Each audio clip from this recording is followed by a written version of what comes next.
Hello les amis, j'espère que vous allez bien. Donc aujourd'hui, je vais vous parler de mes amendes, vaste sujet.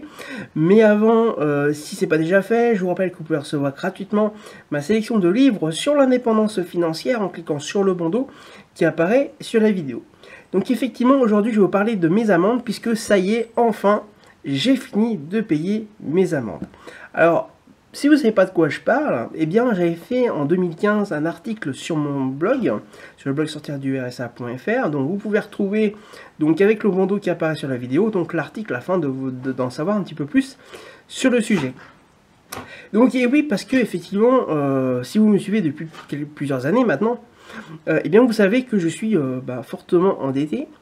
J'en suis pas fier, hein, donc voilà, des erreurs de jeunesse, hein, comme je le dis très souvent.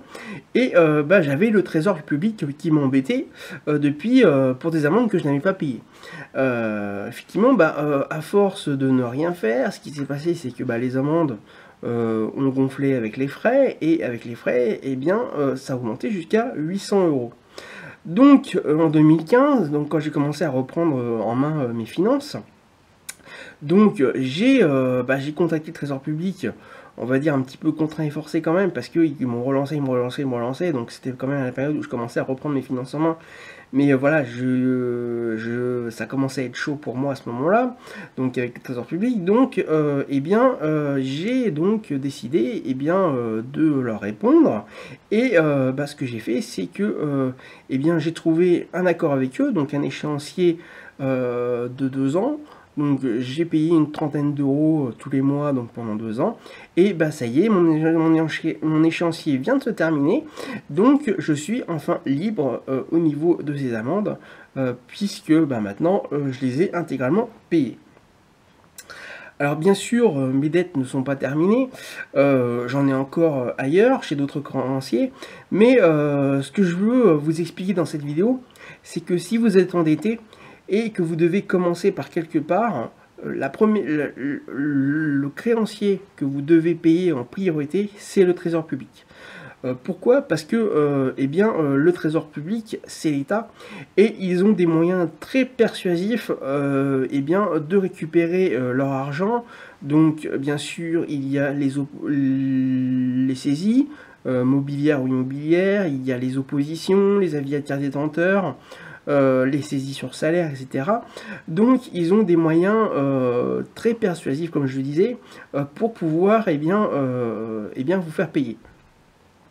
Alors, surtout que l'État n'hésite pas à sortir l'artillerie lourde, alors que les autres créanciers privés, sauf les banques peut-être, hésiteront plus à le faire, parce que forcément ça coûte de l'argent. Mais pour l'État, un fonctionnaire reste un fonctionnaire, donc demander à un fonctionnaire qu'il paye déjà de, de récupérer de l'argent de quelqu'un, ça leur pose moins de soucis que si une entreprise privée demander à un fonctionnaire de récupérer de l'argent, hein, puisqu'elle serait obligée de dédommager l'État par ce fonctionnaire. Donc souvent je parle d'huissier, hein. Donc généralement on va être obligé de payer, alors même si l'huissier n'est pas vraiment un fonctionnaire, mais c'est un représentant de l'État, donc forcément il va vous faire payer si vous êtes créancier pour pouvoir récupérer votre dette, alors que l'État, lui, ça lui pose pas de problème. Donc si vous pouvez, donc effectivement, comme je disais, si vous devez commencer quelque part, si vous êtes fortement endetté, vous avez des dettes un peu partout, commencez par le premier créancier, c'est-à-dire l'État, le Trésor public, et 2, les banques, ou les deux en même temps. Essayez de négocier avec les deux en même temps pour pouvoir essayer de trouver des solutions, mais commencez par l'État, parce que c'est eux qui ont le plus gros, la plus grande facilité plutôt, donc à vous retrouver et à vous faire payer. Donc par contre, ce qui est bien avec l'État, c'est que malgré qu'effectivement le Trésor public ils aient les moyens de vous faire payer, ils sont assez compréhensifs. Si effectivement vous ne pouvez pas payer le Trésor public en une seule fois, si vous ne pouvez pas payer vos dettes du Trésor public en une seule fois, vous pouvez leur proposer un échéancier, même assez petit, mais il faudra prouver bien vos revenus à ce moment-là. Donc par exemple, je pense, moi par exemple à mon cas personnel, Donc j'étais déjà au RSA quand j'ai repris mes finances en main. Vous voyez, j'avais 800 € à payer, je leur ai prouvé que j'étais au RSA, et ils ont accepté un échéancier de 30 € sur 2 ans pour 800 €. Donc si effectivement vous êtes dans une situation difficile, que ce soit au RSA ou même avec un salaire, mais qui est pas énorme, ou que au contraire vous avez un gros salaire mais que vous avez une dette énorme, ils seront assez compréhensifs pour pouvoir vous faire payer une mensualité qui sera correcte par rapport donc à votre salaire ou à vos revenus.